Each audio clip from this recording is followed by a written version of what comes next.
The year was 1900. I was a very young boy.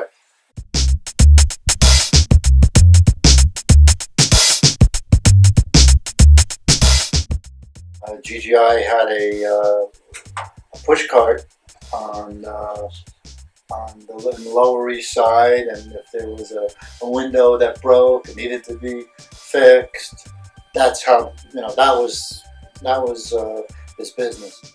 That's how GGI was founded. It was founded by Max, and that's why we named the vertical drilling and polishing machine Max after Max Balik. So the name General Glass started in the late 1960s. It was Max Balik's son up until the late 60s, and at that point, around 1968, Arthur and Al had consolidated a number of companies in the New York distribution market that they had acquired.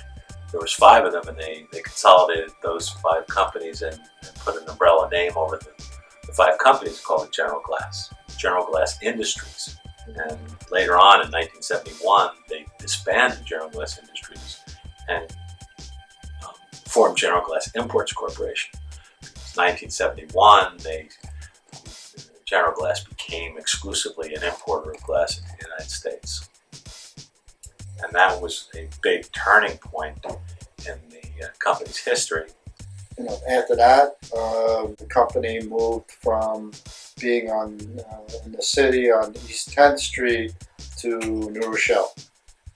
And we were in various offices starting in the late 70s and early 80s in New Rochelle.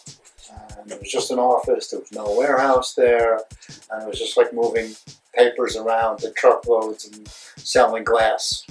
We were importers from Romania mainly, and my father and my uncle, Arthur and Al, both were deeply involved in importing, and they were running into problems getting enough supplies, and it was a very difficult time, but they managed to make an agreement to buy glass from the Jeanette Sheet Glass Corporation.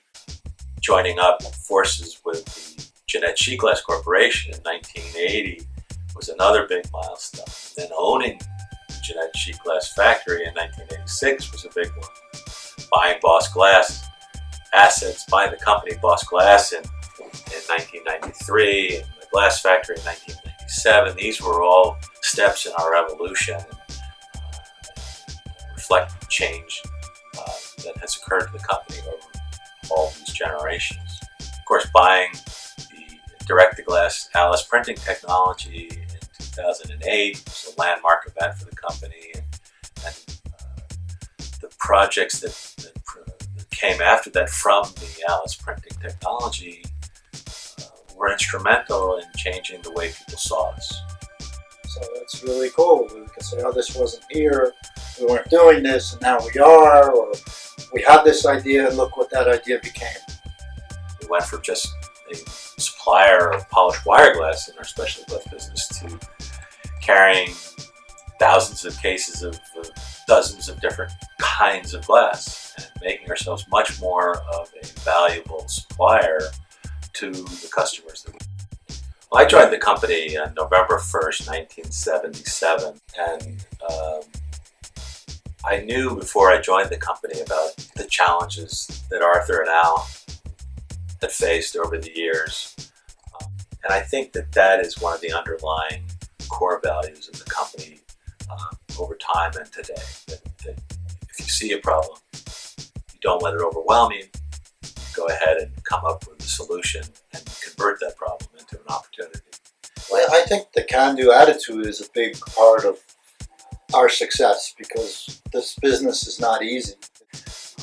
Our can-do attitude is reflective of our reflected by our willingness to take on the hard projects, to do what others won't do, to take technology and push it to the limits. And I think we're trying to be innovative in a very competitive business and do new things and try new things and try to be a leader technology-wise and otherwise. And that's why one of the reasons that we're succeeding. Our willingness to travel around the world to the ends of the earth to find supplies for companies out there in the glass industry to know that they can call on GGI when they have a product that's hard to find. Our can-do attitude says we'll find it.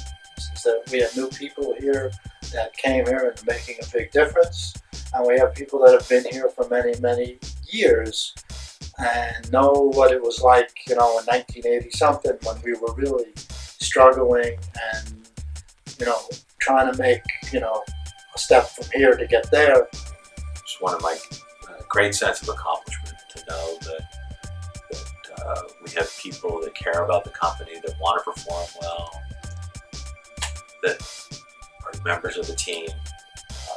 But I think that the thing that stands out for me the most out of all these thoughts and memories that can run through your head when you reflect back is the amazing cast of characters that are involved in the business today, that were involved in the business, all of the truly unique individuals that have come through these doors, and all of the truly unique individuals that we've established long-standing relationships with in the industry. The people make this business. They make the life that we have today, and that we'll have in the future. Well, I feel like we have a lot to be proud of, and I think Arthur now would be very proud of where we are today, and I know that they were proud of where we were a couple of years ago, a few years ago when they were around. So, that makes me feel good, and I think we're on a path of continuing that progress, and we have momentum on our side, and we're pushing forward towards getting new things, exciting things, and so it feels good.